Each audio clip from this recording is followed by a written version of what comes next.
GKFX Prime presents the Market Analysis Webinar. Hello everybody, welcome to another edition of the weekly webinar. Well, Forex markets have really picked up in volatility, and this is creating some great trading opportunities at the moment.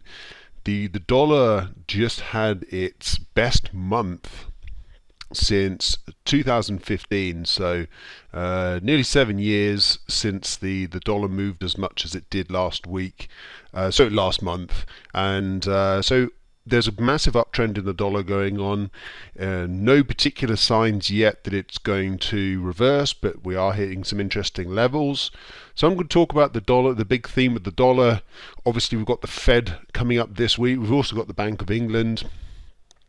And we're seeing some pretty dramatic moves in precious metals because of the dollar, and actually stock markets looking very weak into the end of last week because there were some pretty bad results from Amazon, and even Apple reported a record profit, which is obviously not a bad thing, but gave some pretty soft guidance. So Apple shares fell and dragged the major indices lower on Friday. So looking a little bit soft in stock markets. That would obviously, if stock markets really did start another big leg lower, that would typically send markets into havens. That could include gold, but it would probably include the dollar as well, which is already strong on the basis of monetary policy divergence. So a lot going on. I'm going to cover the technicals for the most part here, going through the Forex, commodities, indices and crypto markets. If there's anything else you'd like us to cover in these videos, just drop a comment. Otherwise, smash that like button. We really appreciate that. Well, let's start with the euro, and I'm pulling out here to the accidentally placing a trade. I'm pulling out here to the weekly chart just to demonstrate the fact that we've taken out the 2020 low. That's what happened last week.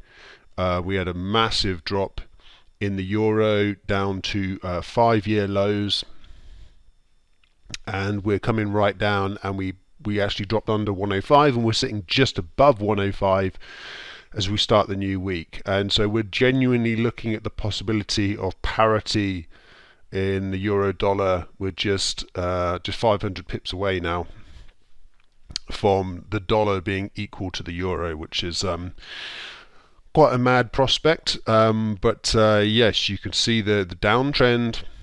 You know, we double topped.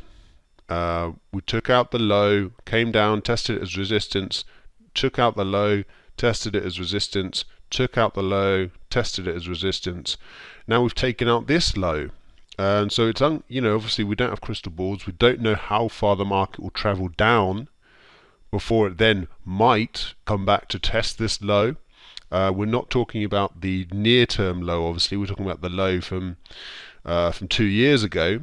So we could get having taken out this low with such a big down week, I wouldn't be surprised, who knows if it's this week or if it's next week, even the week after, that we do see some retracement move higher to actually test this low here, like we've done on previous occasions.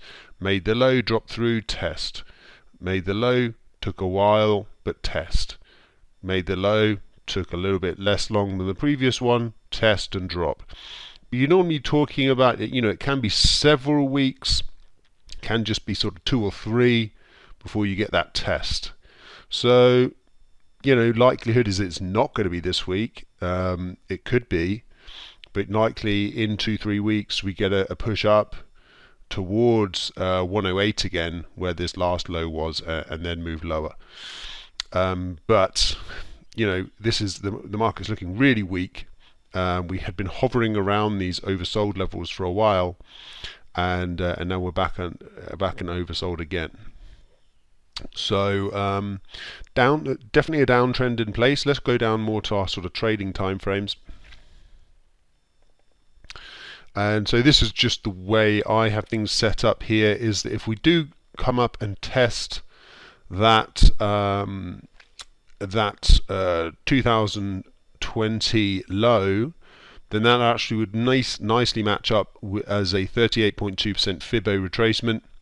And then if we make it a bit above there, then this consolidation type supply zone sits around the 50% retracement level. And then just above the 61.8% retracement level, we have these two lows through here, which I haven't demarked, because I do sort of think that probably if we get that high, then I'm not going to be so enthused about selling. But again, these are, if the market can push lower, which it may not even be able to, it may just stall. The kind of most aggressive entry short would just be a kind of test of this high that's already been made, and then assuming the market just comes down to make new lows. If we get a slightly bigger retracement, we get 38, 50, and then 61.8 would obviously be a much bigger retracement, and that's when we would be starting to talk about the test of the former low, because actually that's the one, right?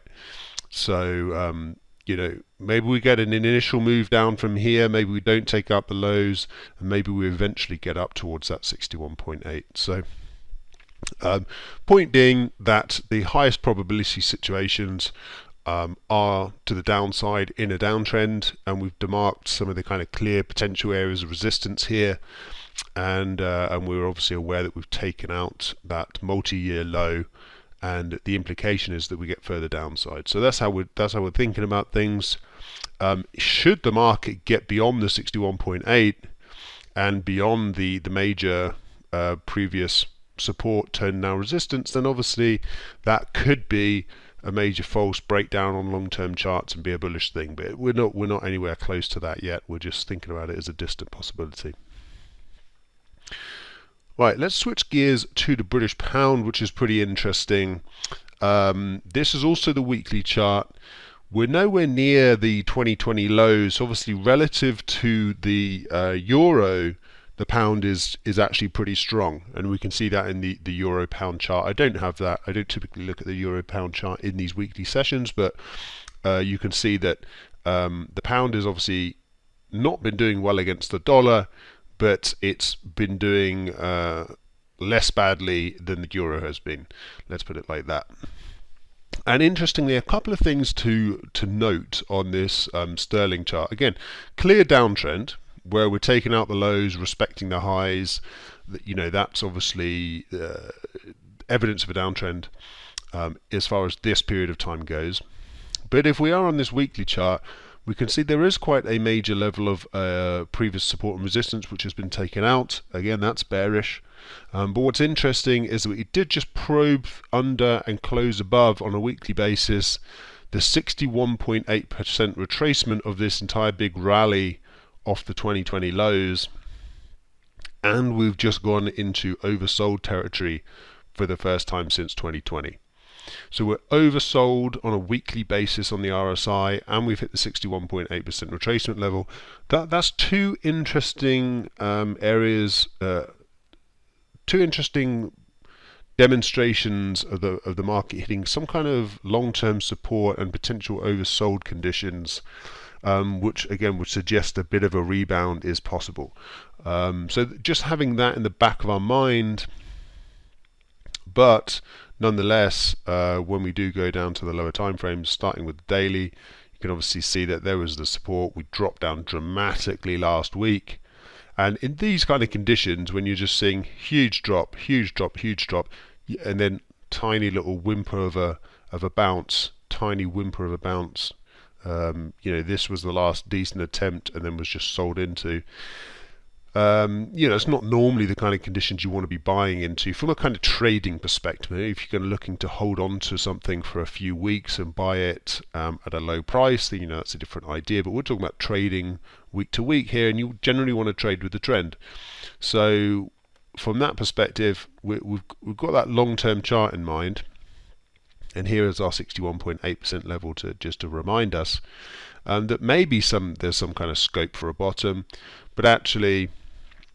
This is our big long-term level. That seems like a potential area of support, and then actually the top of that, coincidentally, just on the short-term chart, you can see that was initially tested, then we smashed straight through it in the kind of highest volatility moment, was to take out that longer-term area of support. Now we're coming up and testing it. So even the most recent high, which was barely even a high, is being is being respected so far. Oh, you trend lines. This sort of thing. Anyway, you know what I mean. We tried to break through it. We with a little pop higher, we couldn't. But if we do push higher again, then it would make some sort of sense, right? After such a big drop, that we actually see a bit more of a retracement higher. And then the next level we're going to be looking for is just where this supply zone, but if we draw a trend line through it, it's roughly through here. This supply zone here, which sits just above the long-term level. So the long-term level itself, and then the supply zone from this low through here, would be natural areas of potential resistance. Otherwise, we could just get a move right back up to the. I would suggest it would be something more like, we hit one of these short-term levels first, where we sort of maybe take out this resistance, come into here, try to drop down to new lows, maybe come down to the 61.8, and then if we can't get lower, that would be maybe the time when we actually come back and test this major level that we broke down. So something like that's a possibility. So still in line with this bearish trend, our immediate thought is for selling, but we don't know how far that will go down. We don't know if we'll take out new lows. So if we do see the market starting to stabilize in this area, then we can see that maybe there is some interest in retesting that low. But I mean, this last leg up, certainly doesn't need to happen. Like the market could just come down and take new lows, make new lows, because again, it's a downtrend. So thinking through the market scenarios potentially there, but again, big dollar uptrend, big pound downtrend. Now the most extreme uptrend in the forex markets at the moment is the Japanese yen. Dollar yen trending up, Japanese yen trending lower. Obviously doesn't look so impressive on this monthly chart, but actually if you, in terms of this latest move, is okay, it's just a couple of months, but it's been a gigantic couple of months, and we've taken out this the 2015 peak, which means that actually we're going back to over here, which is 2002, which is obviously 20 years ago, hence the 20-year highs in dollar yen. So this is a pretty major breakout. I mean, this you can see that this basically is an inverse head and shoulders pattern, right? Okay, whenever I want to try and drag it, it doesn't. There we go. So left shoulder, head, right shoulder, broken out through the neckline here. This is a bit of a kind of confusing thing, but hey, things are never quite like the textbook. And so potentially another move of this sort of size that we got off the 2011 lows up through 2014, potentially a move of that size, from the neckline.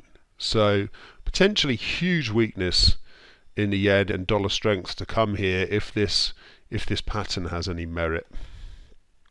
And obviously that's backed up by the fact that the Bank of Japan are just digging their heels in and carrying on to try and target the yield curve in Japan at very low levels to try and support the economy, all the while inflation's going up, and it's going up very fast in the US, and the Fed are obviously hiking interest rates, expected to hike by 50 basis points this week.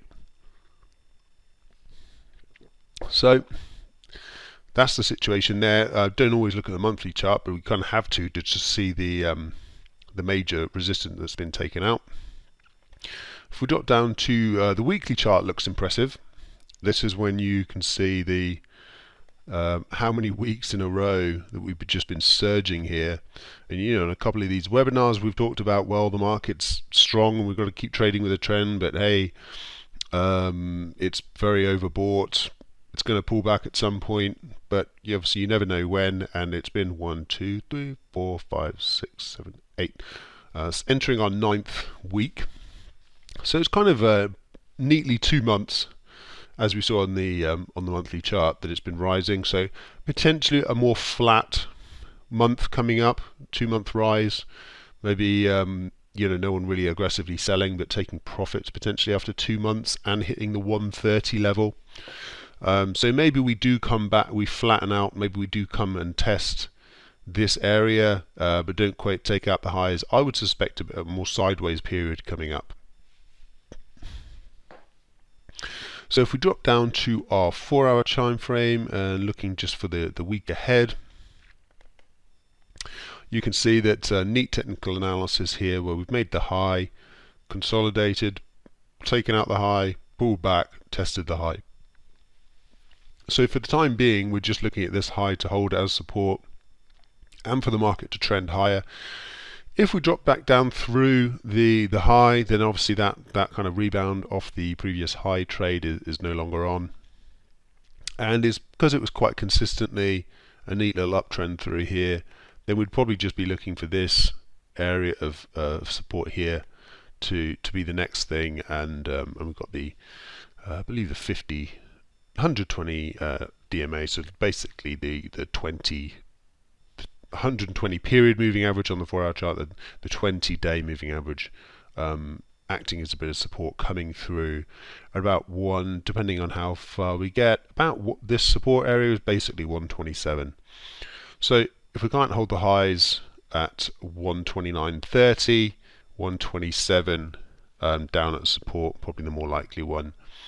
But the uptrend very much intact.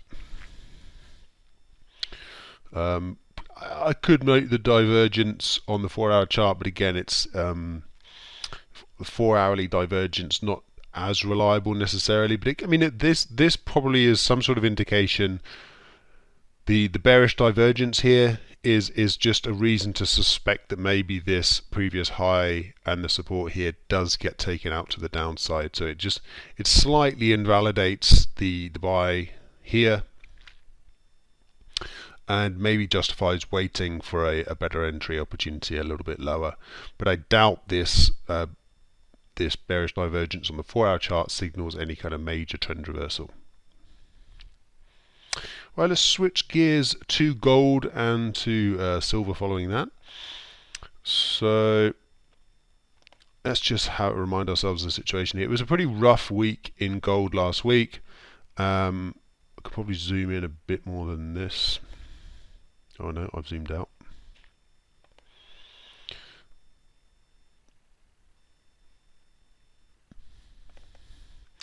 So, I just as a sort of as a side here, gold is inversely correlated to the dollar. The dollar just had its best month since what did we say, 2015. It's at 20-year highs against the yen. So if gold is negatively correlated with the dollar, gold is going to be coming down. I mean, that's when the dollar's this strong, gold almost has to be down. So that is what we're dealing with here. But what's interesting, in my opinion, and from what I can see here, is that it's not that far down. I mean, record high in gold is here, and we're on a weekly chart, and okay, we're down from the record high. The record high is short of 2100, and we're down under 1900 now. So say 2100's the high, we're down 300 plus 300 and change dollars from the highs. Yeah, obviously it's not a bullish period over the past few weeks for gold, but relatively, given what's going on in the dollar, it's actually faring quite well. But that said, we did close the week under what I would deem to be this kind of significant level here, which is this peak, and then excluding this high here. I mean, these two highs here are kind of what killed this trend. We had the false breakout through those. It was this peak. If you stretch all the way across, it was kind of the false breakout there, the retest, the drop, and we dropped below this significant high, and we haven't taken out this high yet, but we're kind of testing it at the start of the new week. We've held it as support a couple of times here. But obviously, gold for the time being is respecting the highs and seemingly taking out the former highs, which are acting as support. So it's kind of it's a weak period for gold. And if we drop down to the 4-hourly time frame, then you can pretty much see that it's a downtrending period. And the way this is that long-term level. The way I'd view it is we broke through it, tried to make a kind of, this was that other level that I drew in, made a false break there, rallied up, took out the high here, so maybe there was some stop losses above there, rallied up, collected those buy orders, sold into it, and the market's just sunk like a rock right back to that support. And so I would deem, now it's kind of too late for this trade, obviously, but having dropped through and broken down through this major level, when we rallied back up into the level, that was the sell opportunity, which, hindsight's obviously very clear, but that we're now falling away from that. So any rebound towards that level again, I think there's an opportunity to get into the trade a bit late. And it just, to me, it looks like we're about to take out these lows. It looks like 1870 is going to give way, and that opens up a retest of the next level. Actually, no, I had it on the 4-hour chart as well, quite neatly. I don't know why I went to the daily. I think I just need to zoom out a bit. It's better. So you can see actually why this was that level with the neat little high there and the spike low. We had the false breakout through it up to the major level that we made on the weekly chart.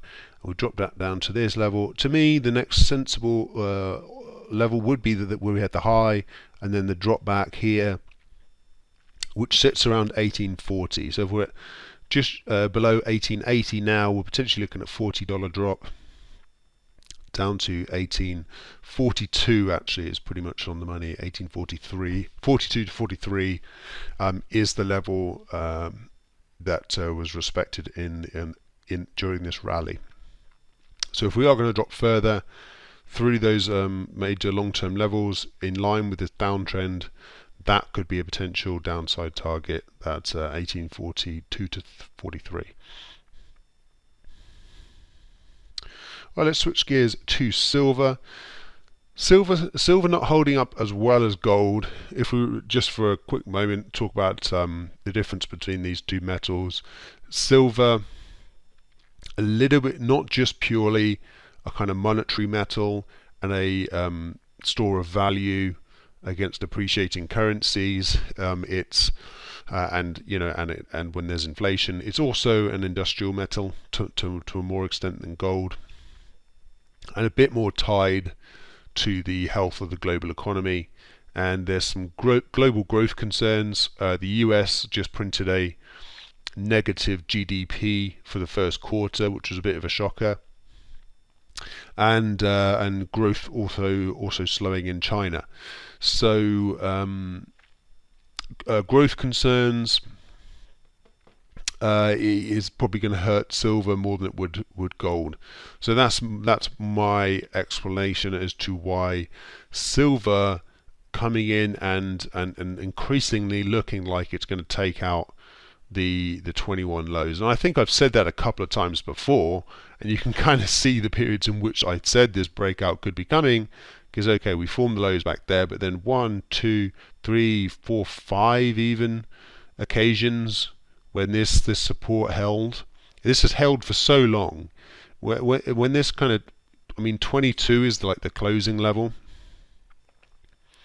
So I think even probably a close below 22, you can see the mark. If you draw that line through there, the market's not closed below 22 since the big epic breakout move from taking out these highs down here, right?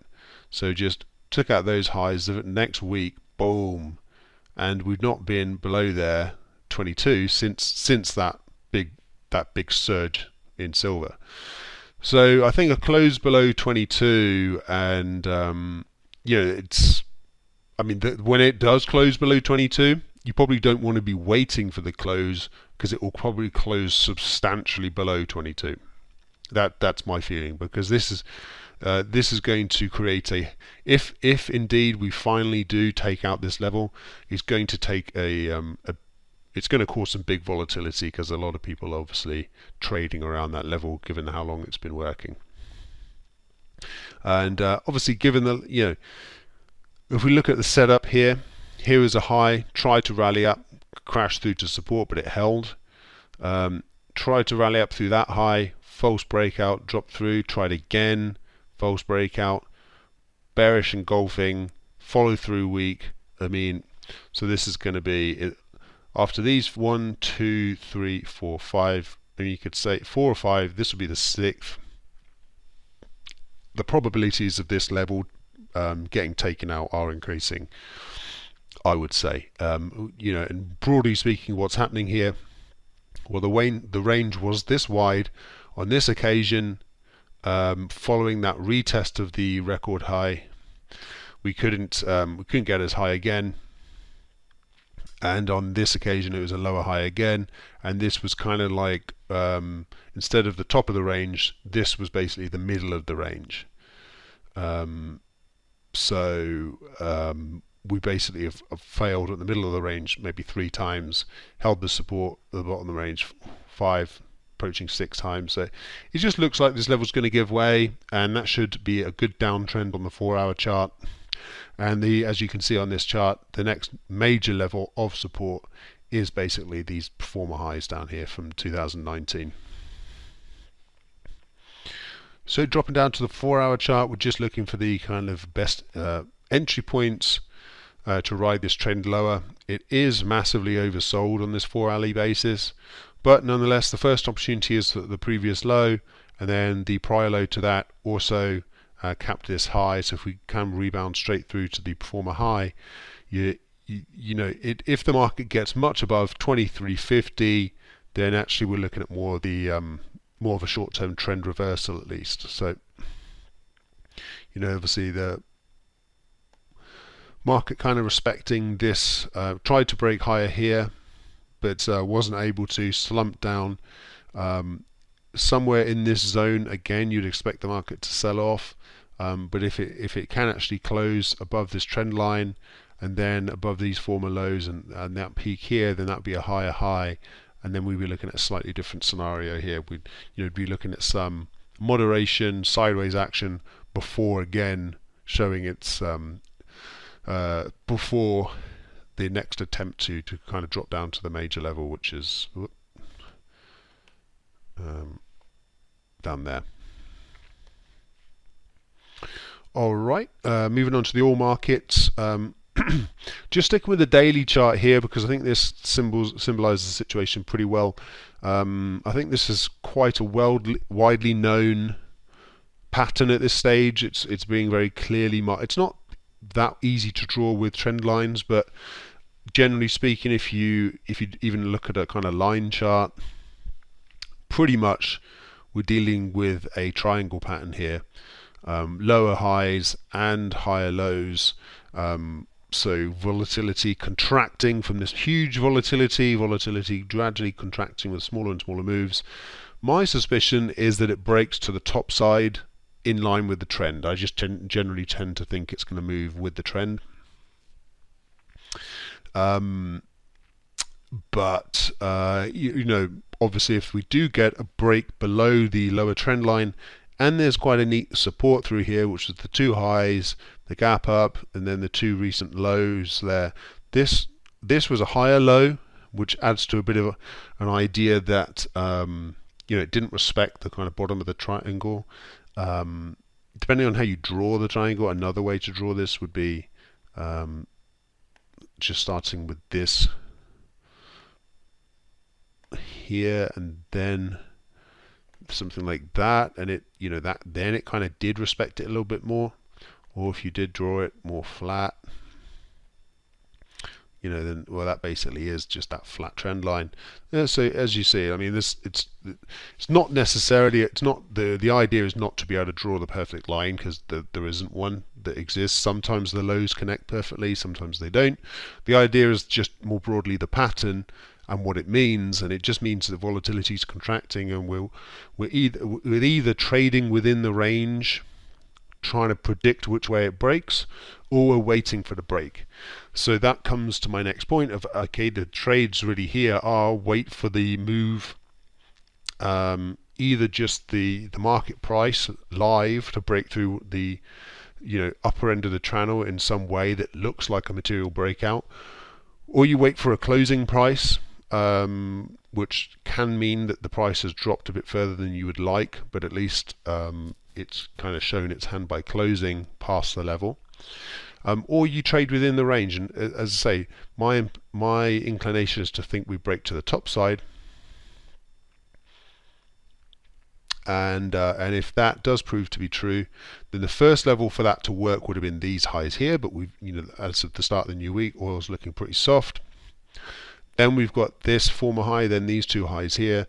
That would be a level of interest, and then if this would be like the last level down here, which would be down near the bottom of the range.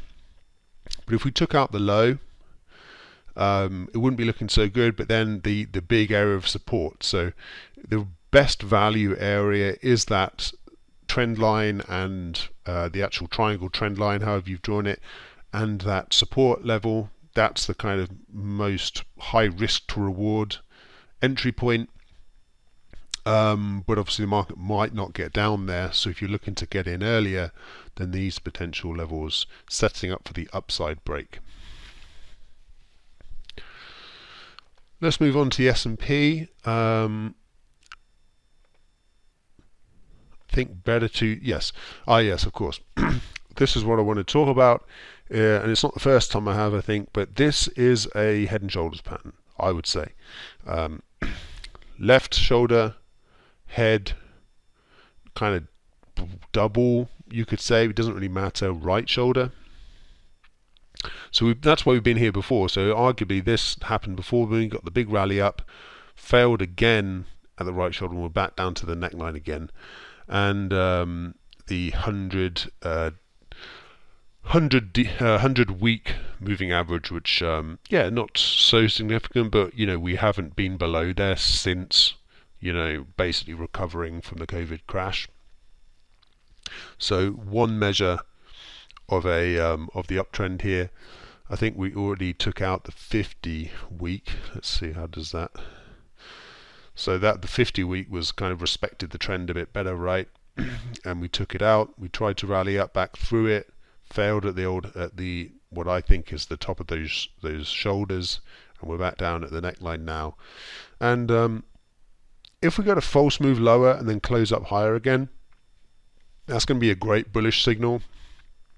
But it looks to me like this market's topping out, and the classic kind of projection we'd make from this pattern would be to take the height of the pattern and then move it from the breakout area, which maybe could even be this week, and it would take us down to there, which is sort of makes sense in terms of that'd be pretty neatly back to the former record high pre-COVID.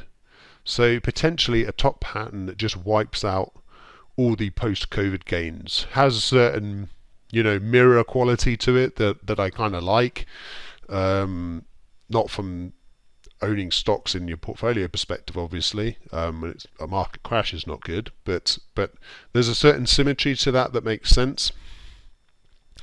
And so that's potentially what we're looking at here from on a kind of daily basis. And even the short-term trend is downwards at the moment, so we could start to play for a break of that big level even on our kind of 4-hour charts. We're pressing right into that support now, so we could just give way very quickly, or if we do get a bit of strength, then we could look to firstly through here. You can see we took it out, we kind of took it out, and then we rebounded straight back above it and held it several times, and then took it out again at the end of last week. So potentially this level here, which is basically 4,200, a potential resistance if we can get back up there, and then otherwise it's just really, it could be where we took out, where we started getting big momentum through these lows here. That's about 4,230. And then I would say we probably aren't going to get back up here, and if we do, which is 4,300, if we get back up to 4,300, then there's more of a chance that it's a bottom and that we can play to the top side. And last but not least, Bitcoin, another kind of interesting pattern here. This is the weekly chart. And what I think this is there's a downtrend and then a bear flag. And I think I've mentioned this before. I don't try not to repeat the same thing every week, but I don't know if it was last week that I mentioned this pattern. Now we are, if I come down to, was it the daily chart? Yeah, on the daily chart you can see it pretty neatly, that we had the two lows, made the trend line, and we've been testing this trend line a couple of times here, and we're kind of hugging the trend line, and it looks a bit like we're going to take it out, right? And then this is the kind of support as well, which we're also kind of respecting at the same time. This kind of support zone, that was a kind of spiked low to the trend line, and even we can just sort of extend it right along here, and it can just say that this is quite a big zone of support, something a bit like that. So then if we drop down to the 4 hour time frame, actually there's a little bit of a kind of mini triangle pattern going on here. So I think if the market can move up towards the upper end of this, to somehow respect this trend line, that would be a kind of decent entry point to play for the move through that major support zone here, and under the a breakdown from that rising channel, from that bear flag, and also just on a short-term basis, kind of a breakout below this little triangle pattern. So one way to potentially play, if you think the market is going to drop down here, is looking for a move up towards the top of that trend line, and then if we do take out this first high, and then especially the second high, then actually that would be more like we're breaking out to the top side and holding on to the support. So if you're bullish crypto, you'd be looking for a breakout of this upper trend line. If you're bearish, you'd be looking for that trend line as an area of dynamic resistance. But that's it. I mean, it looks rough to me. It looks like we're going to break to the downside, but we could get some, a little relief rally. So let's see which way that little triangle goes and what opportunities it brings us. All right, everyone. Thank you very much. Much appreciate you attending this week. Good luck trading, and see you at the same time next week.